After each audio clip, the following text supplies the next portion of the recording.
ഒരു steam iron box എങ്ങനെയാണ് ശരിയായ രീതിയിൽ ഉപയോഗിക്കേണ്ടതെന്ന് നിങ്ങൾക്കറിയാമോ? പറഞ്ഞു തരാം. സ്റ്റീം അയൺ ചെയ്യുന്നതിൻ്റെ പ്രധാന ഗുണങ്ങൾ എന്തൊക്കെയാണെന്ന് നമുക്ക് എല്ലാവർക്കും അറിയാം.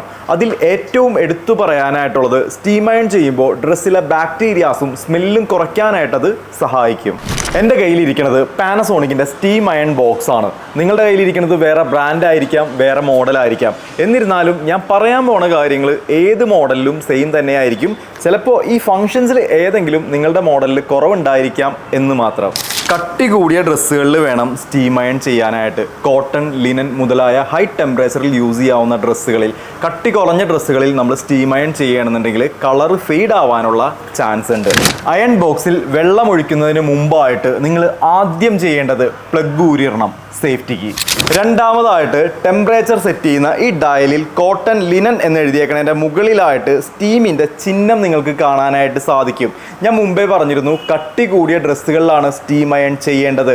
നിങ്ങളുടെ ഡ്രസ്സ് കോട്ടൺ ആണോ ലിനൻ ആണോ എന്ന് നിങ്ങൾ സെലക്ട് ചെയ്യുക. അടുത്തത് സ്റ്റീം കൺട്രോൾ നോബ് ഓഫിലേക്ക് ഇടുക. ഏറ്റവും നല്ല വെള്ളം വേണം നിങ്ങൾ അയൺ ബോക്സിൽ ഒഴിച്ചു കൊടുക്കാനായിട്ട്. മുകളിലുള്ള ഈ ക്യാപ്പ് ഓപ്പൺ ആക്കിയാണ് വെള്ളം ഒഴിച്ചു കൊടുക്കേണ്ടത്. 200 ml ആണ് ഇതിൻ്റെ ടാങ്ക് കപ്പാസിറ്റി വരുന്നത്. ഞാൻ മാക്സിമം ഈ ഒരു ലെവലിലൊക്കെ, അല്ലെങ്കിൽ മാക്സിമം എഴുതിയേക്കണതിൻ്റെ അടുത്ത് വരെയൊക്കെ വെള്ളം ഫില്ല് ചെയ്യാറുണ്ട്. ഇനി പ്ലഗ് ഓൺ ആക്കുക. ഇൻഡിക്കേഷൻ ലൈറ്റ് ഓഫ് ആവണ വരെ നമ്മൾ വെയിറ്റ് ചെയ്യണം. അയൺ പ്ലേറ്റ് ചൂടാകുന്നതിന് മുമ്പായിട്ട് നിങ്ങൾ എടുത്ത് ഉപയോഗിക്കുകയാണെന്നുണ്ടെങ്കിൽ വെള്ളം ലീക്ക് വരും. അത് കംപ്ലൈൻ്റ് അല്ല, അങ്ങനെയാണ്. ഹാൻഡിലിൻ്റെ ഫ്രണ്ടിലായിട്ട് വെള്ളം സ്പ്രേ ചെയ്യാനായിട്ടൊരു സ്വിച്ച് വരുന്നുണ്ട്. നമുക്കിത് പ്രസ് ചെയ്ത് വെള്ളം സ്പ്രേ ചെയ്യാനായിട്ട് സാധിക്കും. ഫ്രണ്ടിലുള്ള ഈ ഒരു ഹോളിലൂടെയാണ് വെള്ളം സ്പ്രേ ആവണത്. ഒത്തിരി ചുളിവുകളുള്ള ഭാഗങ്ങളിൽ വെള്ളം സ്പ്രേ ചെയ്ത് വളരെ എളുപ്പത്തിൽ നമുക്ക് തേച്ചെടുക്കാനായിട്ട് സാധിക്കും.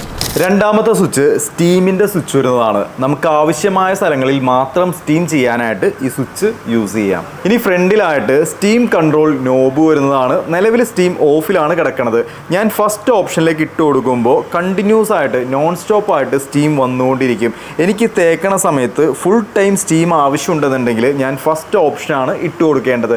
നമ്മൾ ആദ്യം ചെയ്തത് ഈ സ്റ്റീമിൻ്റെ ഓപ്ഷൻ ഓഫ് ചെയ്തു. അതിനുശേഷം എനിക്ക് ആവശ്യമുള്ള സമയത്ത് മാത്രം സ്റ്റീം എടുക്കാനായിട്ട് ഈ ഒരു സ്വിച്ച് പ്രസ് ചെയ്തു. എനിക്ക് തേക്കണ സമയത്ത് ഫുൾ ടൈം സ്റ്റീം ആവശ്യമാണെന്നുണ്ടെങ്കിൽ ഫസ്റ്റ് ഓപ്ഷൻ ഇട്ട് കൊടുക്കുക. എനിക്കിനി തേക്കണ സമയത്ത് ഇതിൽ കൂടുതൽ സ്റ്റീം ആവശ്യമുണ്ടെന്നുണ്ടെങ്കിൽ രണ്ടാമത്തെ ഓപ്ഷനിലേക്ക് ഇട്ട് കൊടുക്കുക.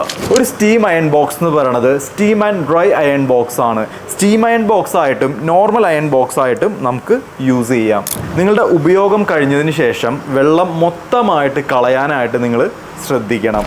ഏകദേശം ഒരു ഐഡിയ കിട്ടിയിട്ടുണ്ടെന്ന് വിചാരിക്കണേ. നമുക്ക് അടുത്ത വീഡിയോയിൽ ഈ ഒരു അയൺ ബോക്സ് എങ്ങനെയാണ് ക്ലീൻ ആക്കണതെന്നുള്ള വീഡിയോ കാണാം.